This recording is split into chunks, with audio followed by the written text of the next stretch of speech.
What is up? What is up? This is Mark with the mic, and this is another The Wrestling Babble podcast by Red Cycling Rink. I'm Mark with the mic. I'm joined by Louis Beans. What's up? What's up? And right when I start, that's when Scott Steiner sneaks his little fucking head in. Uh Fucking Scott Steiner. Always. Yo, we're going to put a hit on him. Well, don't broadcast that to the world. We're going to put a hit, like just someone just fucking with him. On his decaps. Yeah. Oh, wait. He only got probably one left, so that don't work. So it's been kind of a slow week for wrestling. I do see some Ring of Honor stuff happening. Okay. Like one thing I know about that's popping off that I want to see. I do see like more people getting signed around, and I also see little hints of what's coming on with Double or Nothing. There's talks of the TV deal actually happening. Chris Jericho and Cody Rhodes get into it. So I did see that, and Jericho's like, "You're not my boss." Is your last name Khan? You're Cody Khan. Yeah, so they're heating up. Yeah, so I'm looking forward to what they're gonna do with Double or Nothing in that sense. We got some really good podcasts to listen to. Like you should definitely check out, especially with Sean Spears, aka Ty Dillinger. Perfect. That was a really, really good podcast. Yep, and a lot of stuff. I think I got a lot more respect for the guy after that cast. I got a lot more respect for other people that were around him as well. Yeah. So you hear the nice things people did for him on his way up. Unfortunately, he also he does let you know though he was a victim of those bad schools. Yeah. The people would get you in there, show you it was nice, and then you find out it's a piece of garbage. Like, oh, that's unfortunate, but he stuck with it, so that's cool. Yeah. I hope for the best for his indie run. I'm definitely going to try to catch a show when he's there. He's going to be in Creative Pro Wrestling, I think, next month. Nice. Which is Curt Hawkins' little school. So I'm definitely going to try to catch him there. I heard they had a show in Alaska, which was kind of cool. I listened to Coco Band, I think it was last week, the week before, and I was like, oh, so you get to hear Curt Hawkins talk some more about like that experience. Cool. I definitely I was catching up, so I didn't hear the newest major figure. It was pretty good. They just talked about what they picked up and everything. They did announce that they're gonna have another live podcast, which is after Money in the Bank. Okay. I think it's after Money in the Bank. Yeah, it's after Money in the Bank. It's like the night after. Oh, really? Okay. Yeah. So, I'm actually gonna try to catch that one. I'm really gonna try to go to that one. But the only thing is, it starts like at 12 o'clock at night. Really? Why is that? Midnight. Huh? Why is that? Because they had to go to Raw. Really? They're working Raw. Understood. Yeah, but I think it's during the show that's in Long Island, and then they're gonna do a live podcast right after the show. Understood. Okay. Which is cool. I want to catch one of them because I actually really respect what they do on this cast. It's fun, and like even though I don't collect with them, I remember everything. I mean, they do strike that nostalgia tone. Yeah, stuff they talk about. So and like I did get one. I did scratch my figure itch and got one. I bought that Brood Hardy's. I'm waiting for it in the mail. Oh, nice. Yeah, because that shit looked dope. Like honestly, that was probably one of the best ones I've seen with the tag belts and all. And I'm like, damn, that I gotta get that. That's something I want on my mantle and shit on my fucking shelf. Yeah, I actually did some cleanup on my shelf, and I just like edit everything. I put all 3 belts on. I got more pops I gotta put up. Like some people got taken off, like the Bella Twins, because they're not really wrestling, so they get pushed off. Okay. And they're 2-pack, so they're a big box. And so when Cass got kicked out, they also 2-pack. I put the Hardys in place of them. Well, shit, they got it. Don't they have to be taken down now because they're separated?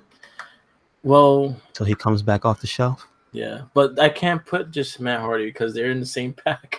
Oh, gotcha. But yeah, I did some editing. I put the WWE title up and it looks really nice in that I'll post a picture up so you guys can see it on the podcast and stuff. So, Weekend Wrestling. What do you think of Raw? It was interesting that they were trying to move things around. That new rule from last week. Wild card. Yes, that was their way of trying to shake things up. I mean, I don't know exactly if it was implemented right because it just seemed very confusing. Yes, it confused the shit out of me. And then Lars Sullivan came and was like, didn't say anything. And then he was just like, 4. It was just like, okay. 4 people. But it was set up poorly. You know what I mean? Yeah. I think they could have executed that better. Maybe just have it as a surprise instead of like announcing that they're going to be part of it. Yeah. And also, though, why you got those Sammy in the dumpster like that? Yeah. You know what I'm saying? Like, just some things just to me is they're rehashing stuff already. Ugh. Yeah. Come on. Braun Strowman is stagnant. I want to see him break shit, not throw people in the garbage. Yeah. Sami Zayn, he can wrestle, right? He's still just talking crap on the mic. Come on. Yeah. I mean, sure, he did have a match on SmackDown. A very good match on SmackDown. Yeah. An amazing match on SmackDown. Yeah. But do you think they're sabotaging Raw? Like people like Sammy? Like, what is going on? They can't think that's good for Raw compared to SmackDown. I don't understand that either. Like, I think that was a dumb decision, or at least you're building this Sami Zayn to be this heel that you want him to be really looked at as that heel. You could have had him kind of outsmart Braun Strowman in this whole situation instead of what they did. And it's just like that whole segment was not entertaining at all. Whereas on SmackDown, the entire beginning segment with Sami Zayn was entertaining. Yeah. And it's funny because they took the fact that they threw him in the garbage on that show and made it actually funny. Yeah. I can't believe how bad they script with a question mark. I don't on Raw. It's annoying actually. It's tough because you could tell it's two different creative teams on each show. Like you could it's becoming very blatant that it is two writing teams, and they really got to get consistency with the storylines. You got to get consistency with the characters because, again, especially nowadays, everyone is almost NXT people, maybe a good 90% now. Yeah, and we all have a history with NXT guys, as in we think highly of them because of what they did in NXT.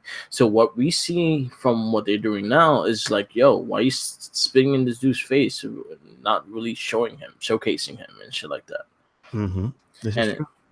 And I think we take it a bit more personally because we see these guys being built up and seeing them booked right and all that stuff in NXT, and then when they go to the main roster, it's just like, oh, dude. Yeah. All their skills are gone, and they put them in these weird roles that they're not strong in. Yeah, it bothers me, man. It really bothers me. Yeah. Robert Roode, for instance, he's Robert Roode, but he's not being given a platform to be Robert Roode. I saw the thing about the change that was like 2 weeks ago, right? Mm-hmm. Where's his big promo? You know, he was supposed to be a high caliber guy. He was a tag team champion, and I gotta look for it online. And he had a match against Ricochet this week that I had to look up, and it was actually really good. It was a good match. They both matches the last 2 weeks was really good. It's just, all right, if you're gonna start building him and getting some wins, you gotta be consistent with that and have him like cheating win because he's a heel. But no, you gave Ricochet the clean win, and it's like, okay, so what are you gonna do now? Exactly. He didn't even try to cheat, mind you. No. It's inconsistent as hell. Yeah, and it's getting to a point that it's gonna get any harder to watch because you see these inconsistencies, and it's just like, all right, stop that. Yeah, stop insulting people's intelligence. Yeah, like we're not stupid. Like we see what you're doing. We're trying to invest our time to see what you're doing. You understand? And it's like, all right, if you're gonna it's like Robert Roode. If you're gonna repackage him with, like, you should have had some vignettes. You should have had him like interfering matches with a promo saying that I'm just better than you and things like that, and start building the character instead of just having him come in, win match, and then lose a match. Mm-hmm. Mm-hmm. you really need to start really building these characters and really getting our attention into these characters, heel or babyface. We have to be invested in them, and they have to let them work to their strengths, though. They really do. I feel like they need to take off the handcuffs when it comes to promos sometimes, because some of the guys are better on their own. Like you have like Sami Zayn. Sami Zayn got a lot better on the mic too. He was always pretty decent, but he found his niche and how he could easily control a crowd. Yeah, because even when he comes out, he still gets a babyface reaction, and then when he talks, he fucking goes away. Yes, he's very good. But you know what? The highlight of Monday Night Raw for me was Daniel Bryan. It was so good to see him back. Yeah, and so good to see that match with him and Kofi. But it's really bad because when you look at Daniel Bryan, listen to Daniel Bryan, and you realize, oh my God, he's killing everybody else in that roster. Yeah, he's slaying everybody because you can't script him because he just won't go by the script. You know what I mean? Exactly. But he's so good that you have that faith in him to let him go. And the funniest shit is too, Daniel Bryan was never really that good on the mic either. He just developed his niche. That talking smack now, for him, man. It really did. Yeah, and he really developed his niche. He really developed what's his strengths and stuff like that. And he goes by what he knows. Like he has a college degree in environmental studies and shit. Like he's really everything he talks about. That's really him. just like crank to 100. Yes, there you go. There you go. Crank to annoying. That's what it is. Yeah, he's exactly. real good at that. So again, matches weren't bad. Storylines were kind of and I'll say my second biggest complaint, besides throwing Sami in the dumpster for no good reason, what was this impact of Roman Reigns showing up? Because nothing really came from that. No, not really. He just got jumped, and then he didn't come to SmackDown. He did come back to the show that he was on.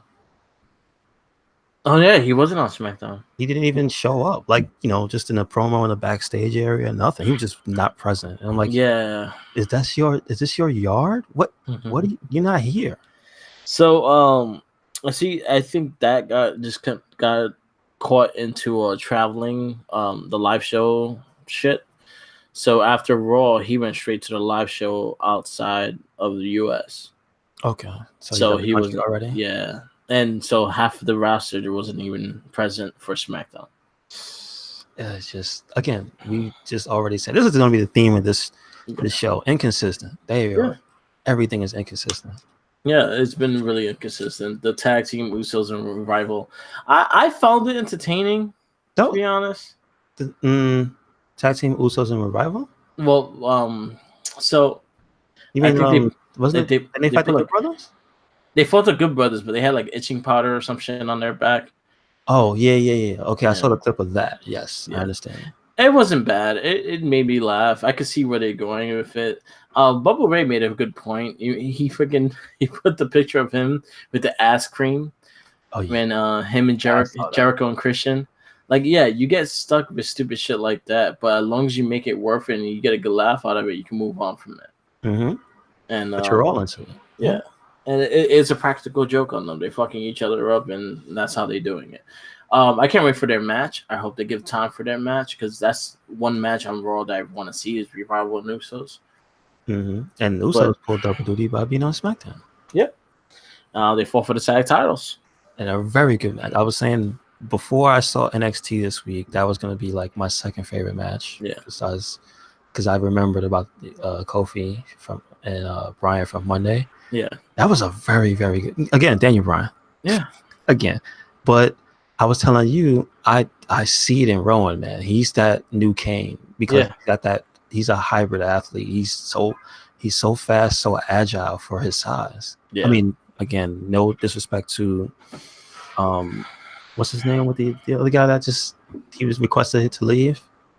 Luke Harper. Luke Harper, yeah. No disrespect to him because again, he could fill that role just as easily. But like, dude, he really is really good. Ronan's really good.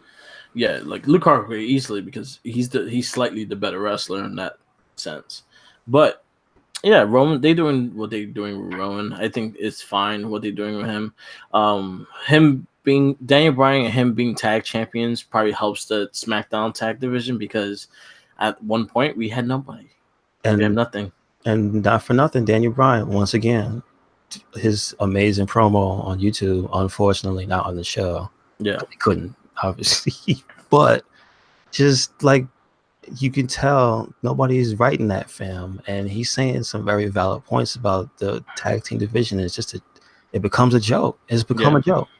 Yeah, It really has. Like, regardless of how they had to make chicken salad out of chicken shit on Monday, still a joke. Yeah. That's your tag team division. And he was saying he's gonna try to get it to have tag teams main event WrestleMania because that should be a thing.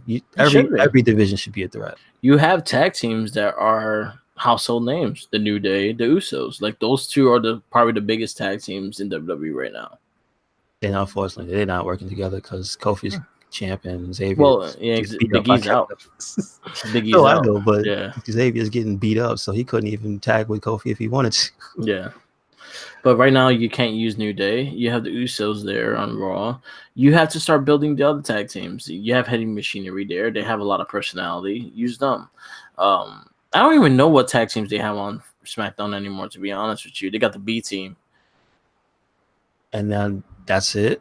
That's all I remember. Because the bar is gone now. Remember? Yeah, it's only Sheamus. Nakamura and Rusev. And they're fairly new too, so they're not even on a high caliber. So, and then you have the club on Raw. And what are they doing with them? Fighting guys with itching powder on.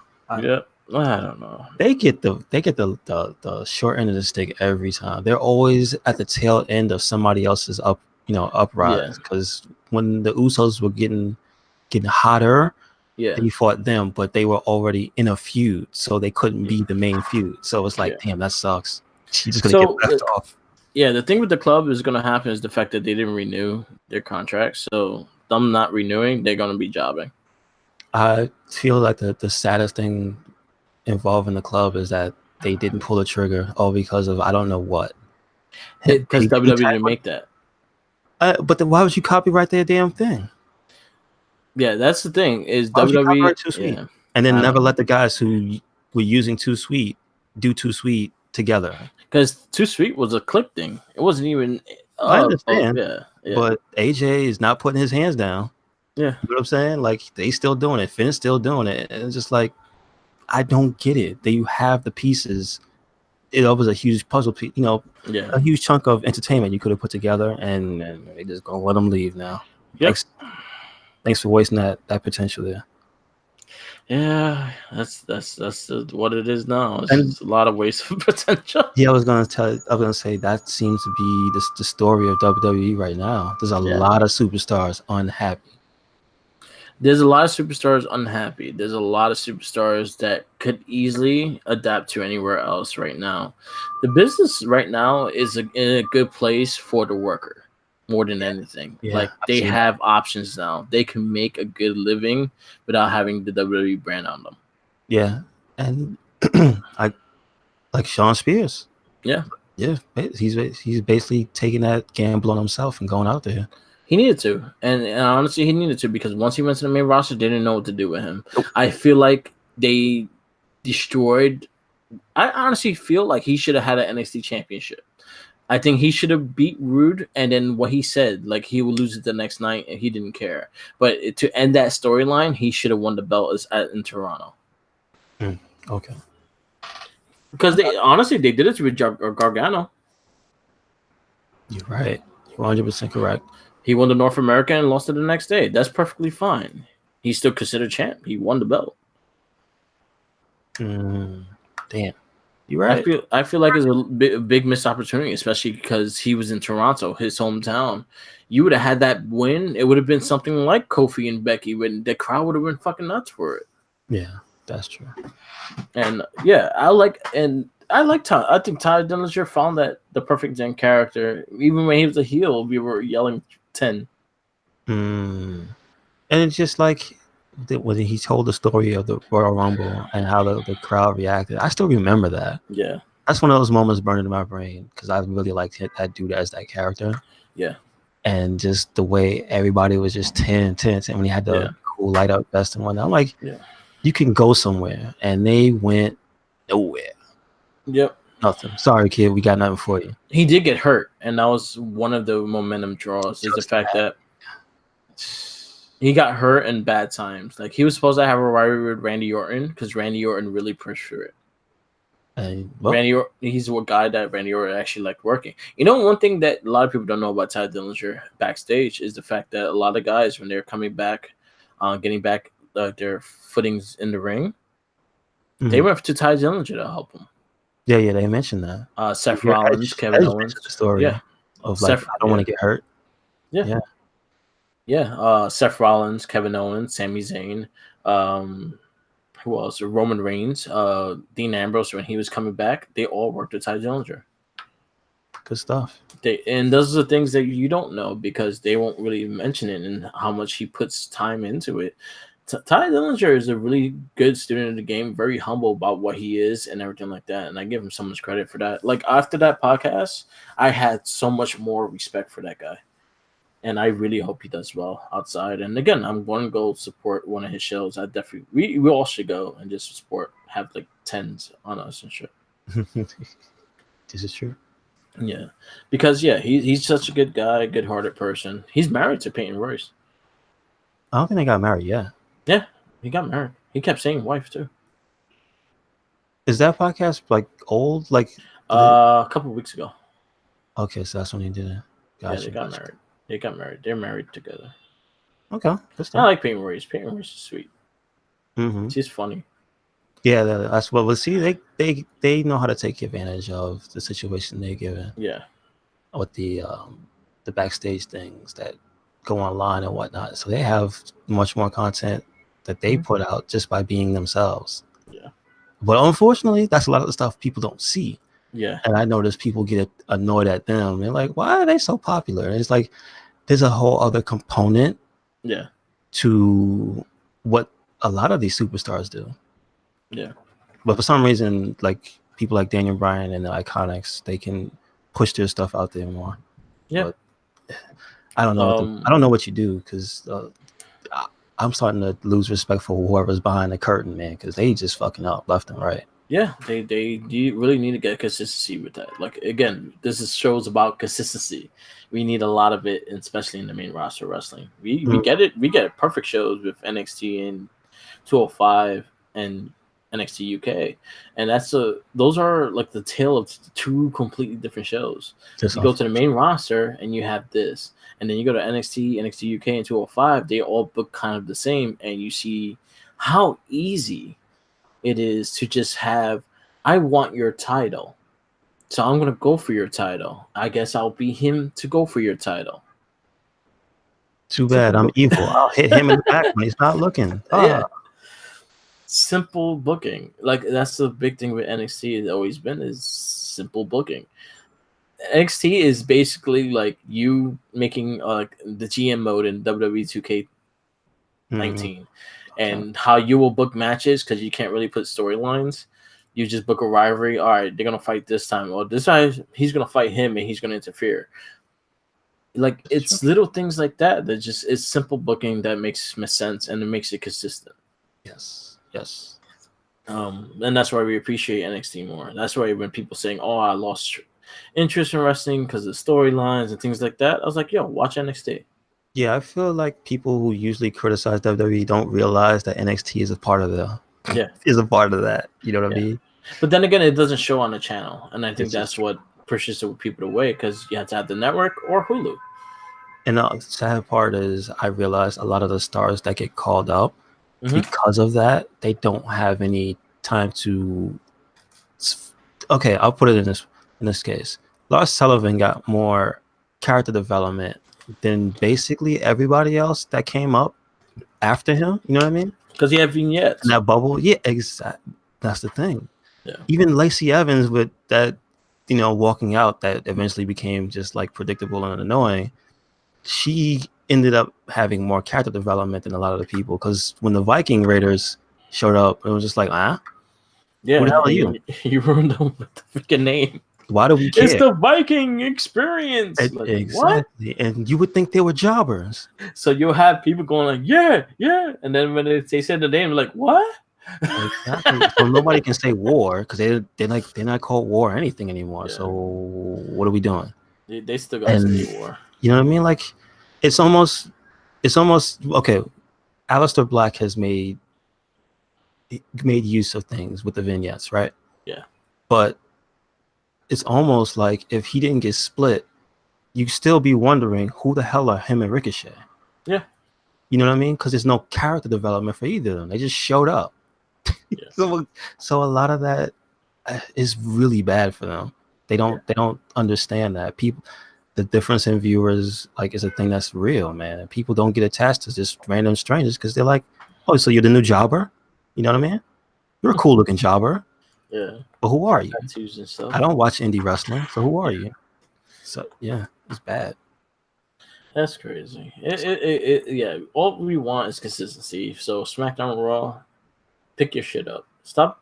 Honestly, I feel like they need more consistency with the writing. So honestly, I think you have two different writing teams. Whoever does the better show, they should be the ones writing this show. I agree. Usually SmackDown is slightly better than Raw. Not saying a lot, but is usually more consistent. Mm-hmm. I agree with you. Kofi, I give a lot of credit to Kofi Kingston. The last, he had some really good. He had 2 great WWE Championship matches. Mm-hmm. And you know what? He got 2 title defenses under his belt. Yes. So main event level people too. Yeah, and he looked like he was sharing the ring with them for years, and I'm happy with that. Yep.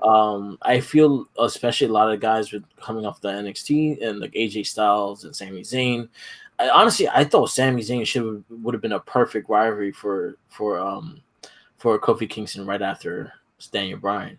The way it looks now, I mean, he could be. Yeah, now with the wild card, he could come every fucking week and take someone else's spot. and the fact that Daniel Bryan is now a tag team champion means he's going somewhere else to, other enemies or what have you. And I think once Big E returns, I think they're gonna put the New Day, at least Xavier and Big E, back in the tag division because they need it. Speaking of good things to listen to, check out the Busted Open this weekend. There's a small interview with Big E.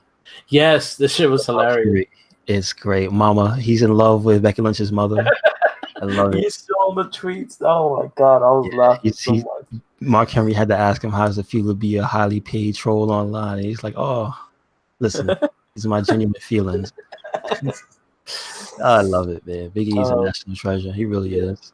Big E's freaking hilarious. But they asked him when do they expect him to come back. He says like 2025. So he's not going to be back for a while. Yeah, according to him. Yeah, it was great. Like I was happy. Oh yeah, he's about 6 to 8 months. Okay, gotcha. But it's something that he really needed to get done. So I'm hoping he comes back. I wrote a post to because they showed Bobby Lashley spear outside the ring, and he landed directly on his head. Oh no! I wrote that's the freaking you don't have that meat, the meat that Big E has, the shoulder meat. Yeah, man. Big E rolls off that shit. Like I don't know how he does it, but he rolls. His shoulders are so big. Big man. Yeah. But yeah, the whole Becky Lynch and her mother thing was hilarious. Like Becky even writing, so I'm gonna be Becky Langston. Oh my god. Yeah, she's his new stepdaughter. Yeah. But even look, this is the thing I'm talking about because even Becky was getting on Lacey Evans. It's like I showed my mom, like Lacey Evans was like, "I'd love to meet your mom," and she showed a picture of her mom holding a piece of wood, and I was like, "Oh, she's too good. She already met you, Flank. That's so good." They supposedly the Monday Night Raw is supposed to have a dual contract signing for Money in the Bank. Oh, great! We can see 2 people jump Becky Lynch. You're gonna see. All I think is the Spider-Man meme. Oh yeah, there you go. You. Lacey Evans and Charlotte. I hope. Oh man, don't let the jokes go by. Do it. Becky 2 belts, defending her belts at Money in the Bank. So hopefully it'll be interesting and see what we do. Mm-hmm. I did like the women's tag matches they had. I thought they were pretty decent. Which one are you talking about? I think it was on SmackDown. It was the participants. It was no, it was Ember Moon and Carmella versus the tag match for Mandy Rose and Sonya Deville. That was actually a pretty decent match as well. Was this like the tag match to what is that, like number one contendership or something like that? No, it was just a tag match for Money in the Bank because all four of them are in Money in the Bank. Gotcha. Well, three of them. Sonya Deville's not in Money in the Bank. She sacrificed her spot. That's right. Why Ruby Riott is not in this match? Is she hurt? No. You sure? Like, what's going on with them? What's going on with the Riot Squad? Since they broke up. Yeah. I haven't seen the other two. Sarah Logan's, I don't know. She's out for a bit. She's not hurt though, right? Like, no, I don't know anything. She's not hurt. I think she's dealing with some family issues and stuff. Oh, well. And then Ruby Riott just was on the shelf. They're not using her. And honestly, Ruby Riott is probably one of the best ones there, wrestling wise. But see, again, this is what I mean about the misuse of talent. They have high caliber talent, and they're just letting them dwindle. Yeah, you know what I mean. It's people forget. I understand. There's only but so many spots, but they don't do the rotation properly. No, they don't. And then now you have a tag division. And you don't even do that right now. But they broke up one of the best women's tag teams they had. Exactly. They don't need to make a new faction. They had one. Yeah. And they were all really good together. Yep. That's the point. All their personalities worked together. They all promoted together, and they worked really well. And they wore matching outfits. Come on. Yep. There's a thing to that. Yep. Take you serious. Damn shame. Yeah, it really is. So, I mean, again, I thought it was a good match though, because I like how they put story elements into this match. Where, at the end of the match, Sonya Deville took the brunt of the attack, and then Mandy ran in and just basically just stole a pin, which is awesome. So I'm like, all right, whatever. And did you see any of the Worlds Collide stuff on the network? Yeah. That match with Io Shirai and Sonya Deville, good. So good. That whole event, the Worlds Collide event, was all good matches. Every last one of them. Every single one of them. Breeze versus Roderick Strong was amazing. Luke Harper versus Davek. I can't say his name. Dijakovic. That was a great match. You had some great Sanity versus Undisputed Era was always a fun match. Like you had a lot of great shit through the Worlds Collide. So if you haven't watched it, watch Worlds Collide. Strong won the men's battle royal, so that's pretty cool. Yeah. Tony Storm versus Bianca Belair and and Nikki Cross was really good. Yo, okay, let me just tell you how bad the booking is on Raw and SmackDown right now. They are turning Nikki Cross into a regular person. If you follow her Twitter, I'm not sure if she does on Instagram as well, but like she's putting up pictures of what she used to look like. Yeah, but she's like a regular person. I'm like, oh god, she's turning normal. No, they're wasting her, man. They're wasting her. She's great. She's a great crazy. Let her be crazy. She's hilarious. This is what the bad booking is doing. I gotta. You know what? I gotta apply for a job for WWE. Something, man. Get in there. Just to slap everyone in the hand. Like, stop your shit. Throw that shit in the garbage. I feel booking for Raw and SmackDown shouldn't be such a hard job. You would think there's so much good talent that can do all types of different stuff. You have a lot of good talent. Then you have that extra main event, which I will make main event something special. I'll have the mid-card title defended there all the time, and maybe even the tag titles or even the women's title should be defended there. It's just like give it a reason to people to tune in and watch. You're right. For a while when main event first started, it used to be like the random matches, and they used to have freaking John Cena versus Kevin Owens for the IC title or something like that. They have random matches like that. I remember they were like random high profile matches. Yes. Yeah, and that's something main event could easily be. Easily main event could be like that hour for proven grounds. So those are the matches you want to highlight with Apollo Crews versus Joe for the U.S. title, or Yeah. you could put the tag team titles on the line with Curtis Hawkins and Zack Ryder versus like the tag teams you don't really see, like the Club and like fucking the Colognes. Yes. And you forget they're there because they don't use them. Yeah, like that's the show that you could really highlight them. And honestly, I will make like straight up storylines just for that show. So it would just involve the mid card and the tag titles, or even the mid card and the women's titles, or tag women's titles. Mm-hmm. I agree. And I'm thinking about it now. There's so many segments that are that make it to the short version of Raw that I can already tell. It's like you could have just not did this and had somebody else come out and do something else. Yeah, There's so many little segments that they do that just don't make any sense now. yeah, And it's just like either boring or badly written, and it's just you're just sitting there like this is it. yeah, So there's so many people that could be doing so much more work. yeah. It sucks. And I see sometimes when they start like giving them a push, and then it just automatically you forget to stop. You don't see them on TV no more. You're right. Like look at Apollo. Apollo's winning matches here He's and not there, and hurt, right? then all of a sudden you don't see him no more. He's not hurt, right? No, I think he's on SmackDown now, though. So what the hell? Yeah, that sucks. And then you have like then you have big improvement talent that was especially kicking ass in 205. You have Buddy Murphy hasn't been shown his face yet, but Yo, it I was was making shown that off ask you. TV, not on TV, which pissed me off. So he's already had his first match on SmackDown, No, he came out after Ali versus Amis, and that was a really good match. I forgot about that match. and I'm not gonna lie, I like the RKO stuff too. Yeah, I'm a fan of that. yeah, So, but again, yeah. Damn. So you mean there was another element to the match that they didn't show? yeah. And then in the match, Buddy Murphy came out and challenged Ali. Really? Damn it. He had a promo versus Ali. See what I mean? Yeah. He's the best kept secret because he's not on TV anymore. No, you don't give him his promos, and that's it's getting a point that it just gets ridiculous. And like again, there's so much easy ways to do things like this, and you guys are just not doing it.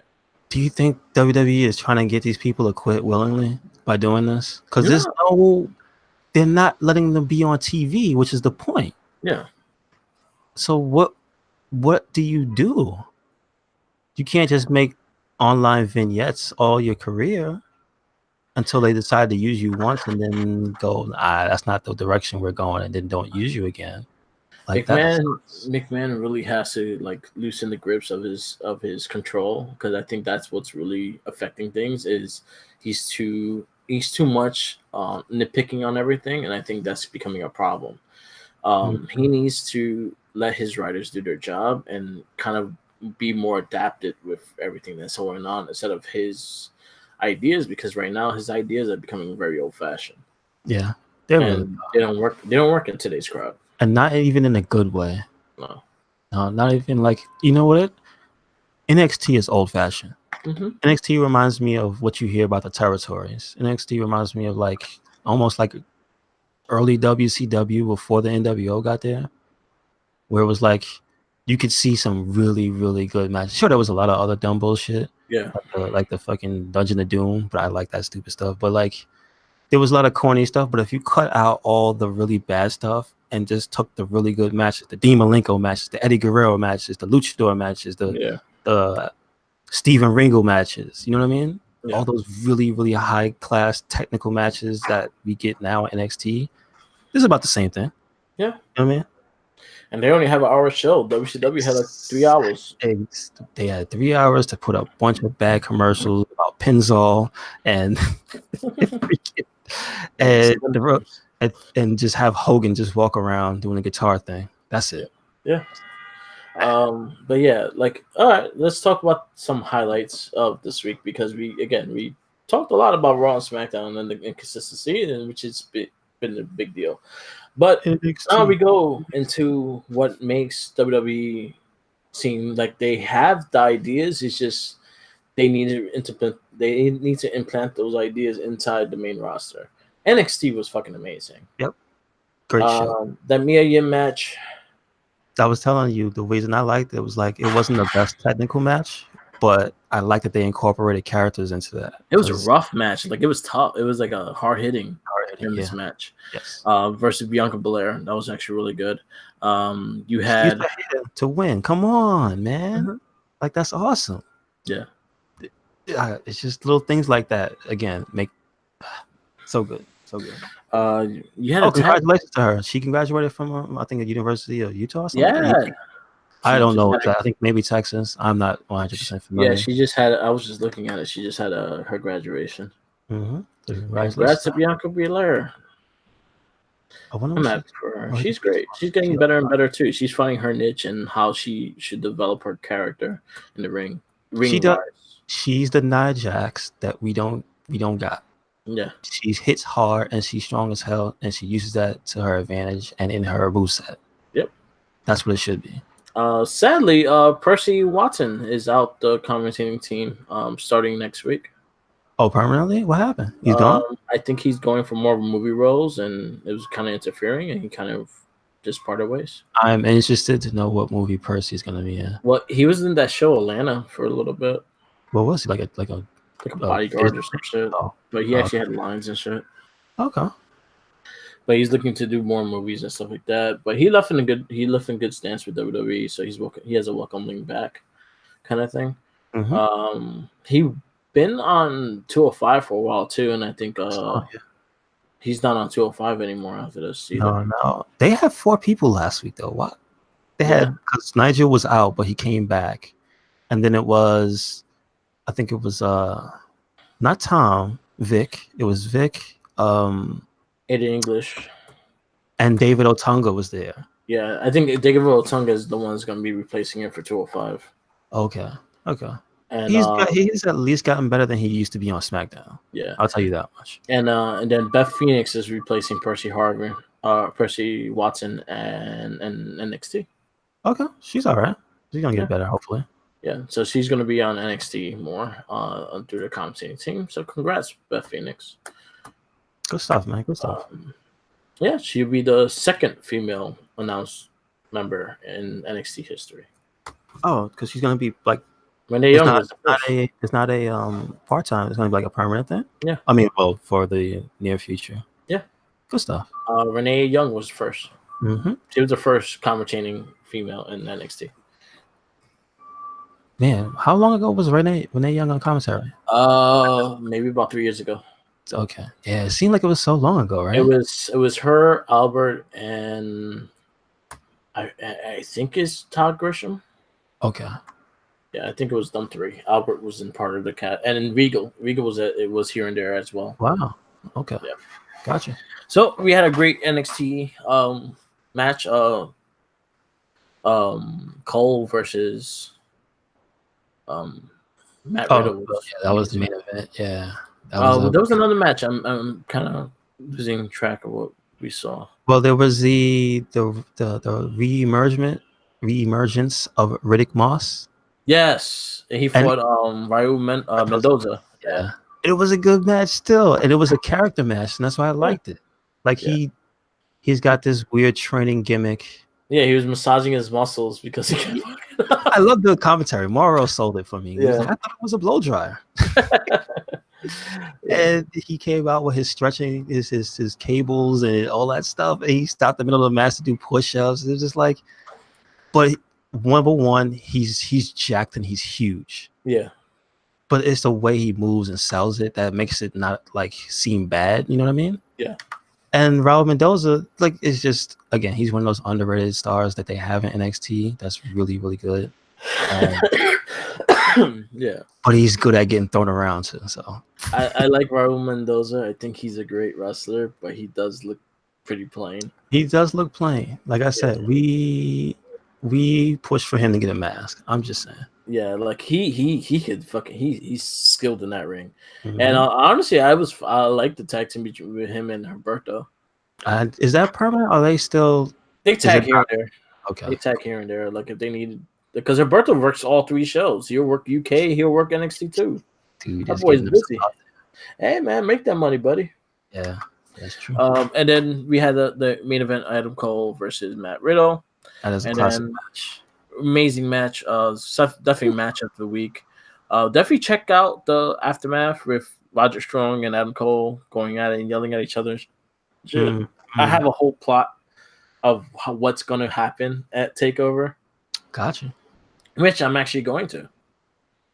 I'm going Okay. to the next Takeover, June 1st. Where's that at? Here or somewhere? It's in Connecticut. Oh, nice. Shout outs to what we used to call Michael on the podcast. Aaron, he actually bought us tickets for it. Like, I didn't even know he bought tickets. I was like, oh shit, yeah, nice, good stuff. So we're going to Asbury Park next week, and then we're doing we're going to Takeover and the first. Good stuff. So you get to see it. So they announced the card. For NXT Takeover, not yet. But what I was plotting, and this is something that I think is going to happen. So you have Roderick Strong and you have Adam Cole fighting each other, right? Mm-hmm. I think they're gonna sell that they're fighting each other more. So maybe next week or the following week they'll have a match, and that match will like really push them away from each other. Roderick Strong will start wearing his old T-shirts and things like that. Until Regal will announce that both Roderick Strong and Adam Cole will be fighting Johnny Gargano for the NXT Championship. During that match, Adam Cole and Roderick Strong will fight like a regular thing until the last second when Gargano is about to finish Roderick. I'll say Gargano about to finish Roderick Strong. Adam Cole takes him out, and Roderick Strong just lets him pin him. You think so? I think it's planned. I think Ron Distributor is not going to break up. I think it's planned, and is the plan for Adam Cole to get the title. Wow. That would be very cool. I think that's going to happen. All right. I don't trust the fighting that much. Like I'm like, Yeah, there's been no hands. They haven't thrown hands yet. So I think they are going to wrestle each other though, and I think they are going to give a full fight. And I think Roger Strong is going to be the babyface, and I think he's going to win the fight and everything like that. And they're going to be put into a triple threat match because again, Gargano don't really have a fight. And for NXT Takeover, and I think that's going to happen. I think they're going to help each other win the NXT Championship, and the fact that he won the Battle Royal, he has an open invitation to fight for the North American title. I'll tell you, I have a theory, and this seems like a kind of tired thing that WWE does, but I think maybe they're going to pair Roderick Strong with Johnny Gargano against Adam Cole and one of the other two guys. I can see that. Well, I can see that before the. I can see that before the Takeover. That's what I'm thinking is going to happen. They're going to do it that way. They're going to fight, have a tag match, and that's when they go all. I think then they're going to all turn on Gargano. No, and then just jump on. See, I don't see that right away because I think where you get it is at the championship match. You want Adam Cole and Roger Strong to be at each other's throats. Okay. So when they get into the match, they could even attack each other first, and then until the end of the match, that's when they start helping each other. I can see that. So I can see that happening. Okay. Other thing is, Vukovic got hurt. He's out for 6 months. Yeah, I heard. That's unfortunate. So what I've been hearing is our favorite Tyler Breeze might be taking the place of him to fight Velveteen Dream at Takeover. And they was talking about let's do it for a good long time. So, all right. And the match that they had, that's when the one with the referee broke his leg. Oh, yes, this is true. And I heard that match was amazing. So, let's go, Tyler Breeze. Let's get that first championship around your waist. I mean, if anybody would do it, yeah. Why not? Even though let's switch it up. I don't think no one's taking the belt from Velveteen for a bit. You don't think so? After them promos, man, I want him a championship for life. I think after his in-ring performance, Dijakovic they probably could have let him win. He probably would have won. I think Velveteen was going to keep the belt. I don't think he was going to lose it to I think it was going to be a big match. I think it was going to be like that. But Velveteen Dream, towards the end of the match, he's always going to find a way to win. Okay, gotcha. Yeah, I know. I think right now this is this year is like everything that Gargano. Yeah, he's NXT champion. He won all 3 belts. This is the year of Velveteen Dream. Okay. Velveteen Dream is getting that NXT championship by the end of this year. But he's not gonna have both. I don't think. Maybe. So, like, He'll be the first. I'm thinking at some point Matt Riddle is coming back for that belt. I'm thinking I'm seeing Matt Riddle as NXT North American champion this year. Because he's on a roll, man. He just beat Adam Cole. I'm just saying. Like, I wouldn't be surprised to see him in a 3-way with Adam Cole. I can see him that part of it too. You know, like that I see. Or this may even see, this might not happen because they ended their feud already. But I can also see, because he beat Kushida, I could see a 4-way with Cassius Ohno. Okay.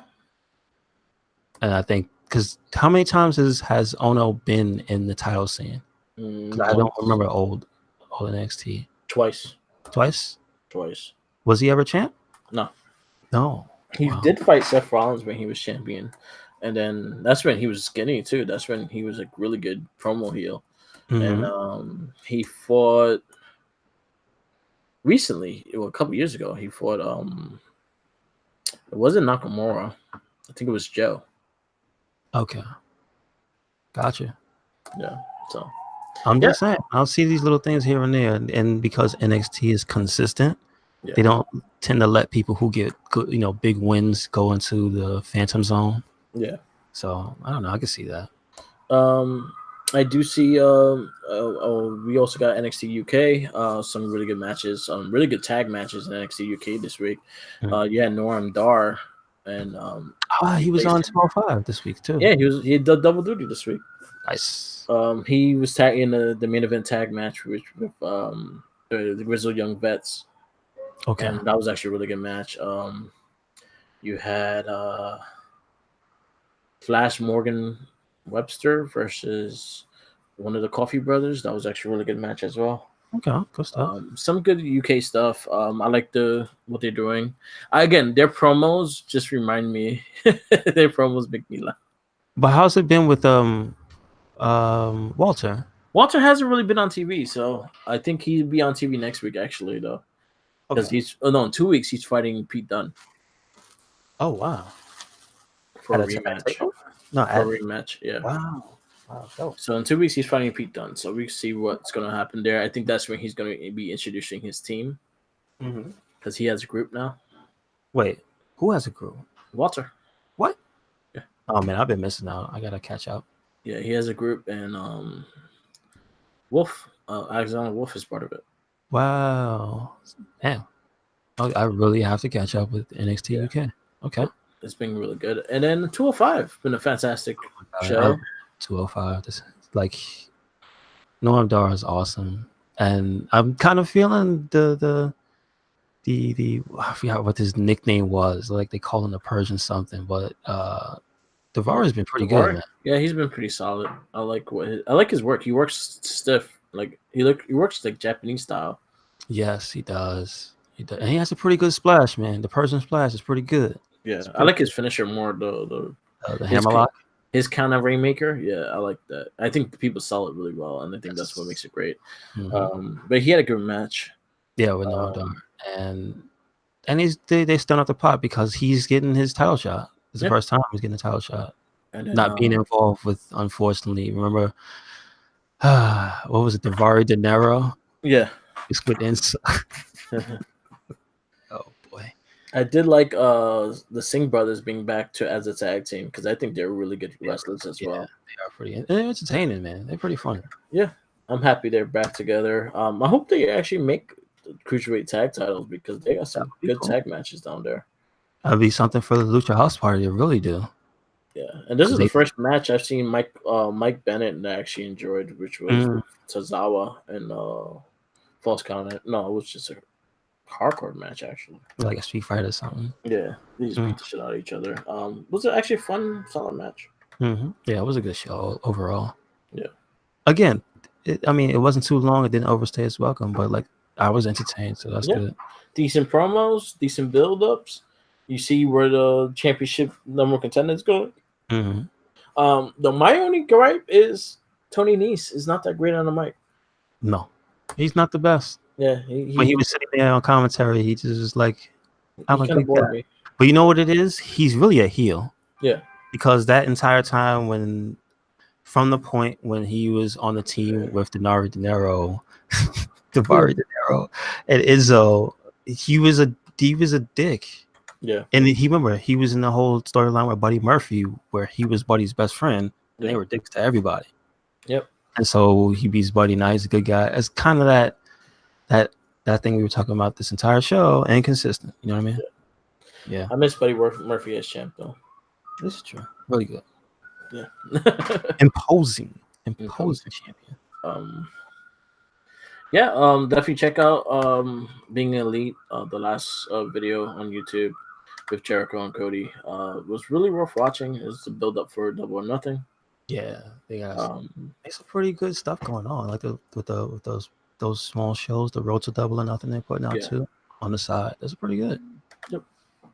I just want to shout out. I believe is it next week?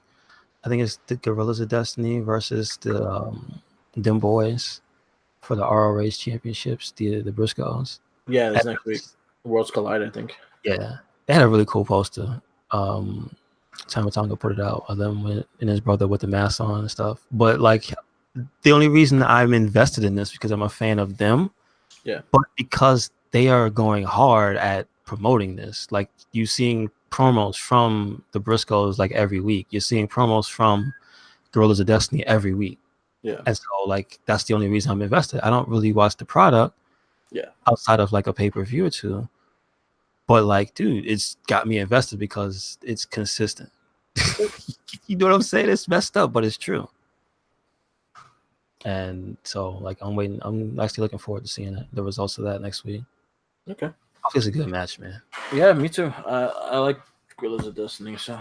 And I like the Briscoes when they were in New Japan, like when the little times they go over there. So I'm expecting a really good match. Yeah, you're gonna get a really hard hitting match. This is not the first time big guys fought either. Mm-mm. They had rivalries before a couple years ago. And last but not least, Silver King, he passed away. Oh, yeah. R.I.P. Silver King. And you know, when people started posting up the things that he did, I was like, oh man, I actually saw a lot of the stuff he did. Yeah, just didn't realize it. I didn't know who the hell he was. He also did. He had a strong career in WCW. He was one of the guys in the cruiserweight division that kind of was like a locker room leader and things like that. And he was a victim of the cruiserweight division in WCW on the other end of he never got pushed for anything. Yeah, nothing. Yep. But he had some classic matches with Eddie Guerrero, like a lot of the dudes over there. He was definitely a legend in his own right, especially in Mexico. Mm-hmm.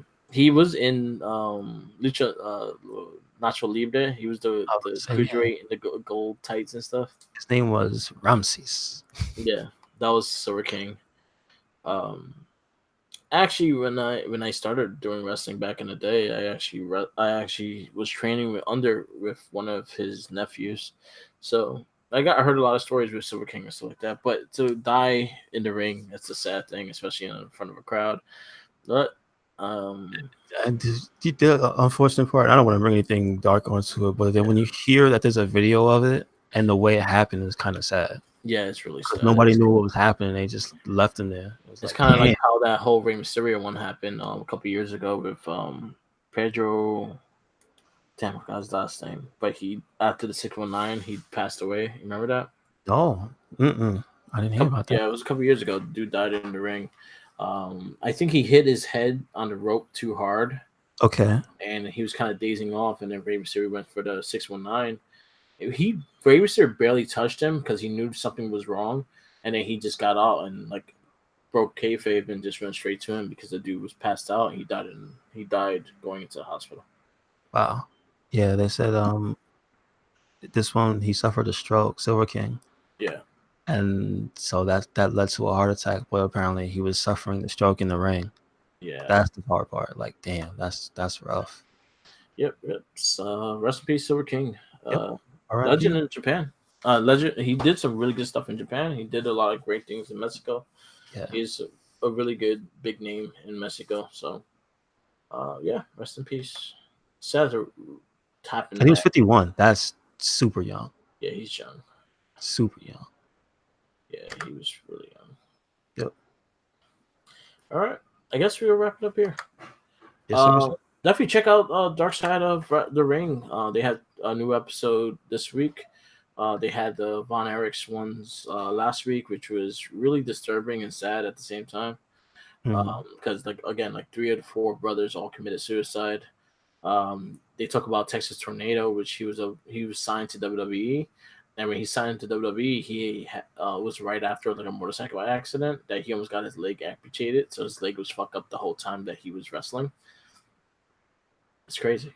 That's unfortunate. Yeah, crazy story. Definitely check that one out. Oh yeah, there's a thing you told me about. WWE's premiering an infamous match between Bret Hart and Tom McGee, which you told me about. His name was he was supposed to be the next Hulk Hogan. They have it here. Yeah. They finally found it in the vault, so it's going to be probably the it's going to be Monday. Yep. They said they're going to debut it after Raw, which I think is like, oh, that's cool. It was actually a good match too. Got you. Okay. Definitely check out the Dark Side of the Ring though. The Macho Man story is really good, and a bunch of others. It's on Viceland network. You can probably download the app, and it's on there. It's probably on YouTube as well. Yeah, it's really good. Check out Edge and Christian's podcast with Sean Spears. Was really good. I think Sam Roberts had. I forgot who he had. Oh yeah, Wade Keller this week. Wade Keller. Okay, Wade Keller. It's really interesting stuff if you want to understand the ratings, because WWE's been going through a slump with the ratings and stuff. Yeah. If you want to understand what any of that means, like if you just hear it and go, they try to give you some information on it. But the ratings work now is not the same that it used to. This is true. But like but they give you the up to date. It's not the way they work. It's like so you know what it is in 2019, what they mean. Yeah. So it's like not so much saying if it's necessarily the worst or this or that, because they go into the facts of what it is, so that people who don't care just like, oh, I know what this means now. Yeah. But it ain't good. Regardless, it ain't good. It ain't good, but like honestly, but then nobody took into account, like you said, nobody took into account what was happening those 2 days. So yeah, like Endgame was killing every single record on Monday and Tuesday. Nobody's thinking that that's a thing. Yeah, that happened. Yeah, no one's home. Everyone's seeing Endgame. And then also this week, which honestly the ratings went up. And Game of Thrones was the other thing. Did it premiere Monday? No, Sunday. Sunday. Okay, I got you. But then you also have to factor in you have the NBA playoffs. You also have the NHL playoffs going on, and the NBA playoffs is probably the highest rating playoffs in a long time. Oh, really? Because there's a lot of new teams, a lot of new faces in the playoffs, so it's exciting. I've been keeping track of the Milwaukee Bucks, so I've been watching games. Like Tuesday, I was watching the game instead of SmackDown. Oh, that's unfortunate about what they did to the Boston Celtics. I saw a clip. It was terrible. Yeah. Oh. They whooped their ass. Yeah, it's real bad. They got no answer for the game. It was like NBA Jam players playing against normal people. It was bad. Yo, this guy, Giannis Antetokounmpo. Which team is he on? The Bucks? He's in the Bucks, yeah. That dude is 6'10", and he has a wingspan of a center. So he has a long-ass wingspan. You cannot stop him. Like, that dude could just take 2 steps, and he's over your head. Got you. And he's such a humble player. He's such a student of the game. Like he's gonna be. If he don't win it this year, he's gonna be a threat the next couple of years. Got you. Okay. Yeah. So that's what I honestly been watching the playoffs because of him. Because I like the Milwaukee Bucks. I always have. And that was one of the teams I always looked at. It was between them, the Bulls, and I always looked at the Orlando Magics. But the Orlando Magics hasn't done shit in years. No, they haven't. I was never a Knicks fan. I like to see the success of the Knicks, but I was never a Knicks fan. So I was a Knicks fan that was always disappointed. That's all. That's the life of a Knicks fan. It's like a Mets fan, same thing. Is it the color scheme? Are they cursed? Curt Hawkins had that color scheme. No, because the Jets are the same thing, and they're green, so it's not the color scheme. Yeah, Curt Hawkins needs to stop representing these teams. That's his teams. He lucked out. That's all I'm saying. He wore that Jets outfit. He lucked out. Yeah. Yep. All right, we're gonna wrap this up. This is the Wrestling Babble podcast. We bring this podcast to you every single week.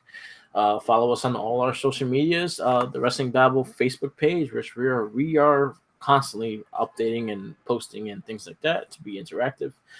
Check out me on Merc with the Mic on Instagram, Twitter, Tumblr, Twitch TV, YouTube, and SoundCloud. SoundCloud, we have all our podcasts on there, so get by that's right, the Morphicast and the Wrestling Babble. Follow Wrestling Link on same platforms. We everywhere: Twitter, Tumblr, Instagram. We are SoundCloud as well. YouTube. You can see our video game playthroughs, and catch the It Gets Better I Swear podcast. Yes, and catch it next. Yes, sir. Yes, sir. Live. Do it. No excuses. No excuses, and always and forever. And remember, follow the Jinkies. He can't have sandwiches. You can eat them in front of him. So if you see him with one, you know what to do. Slap it out of his hand. And record it and send us the video. So we can put that as one of the podcast intros. All right. Peace out. Laters. Peace.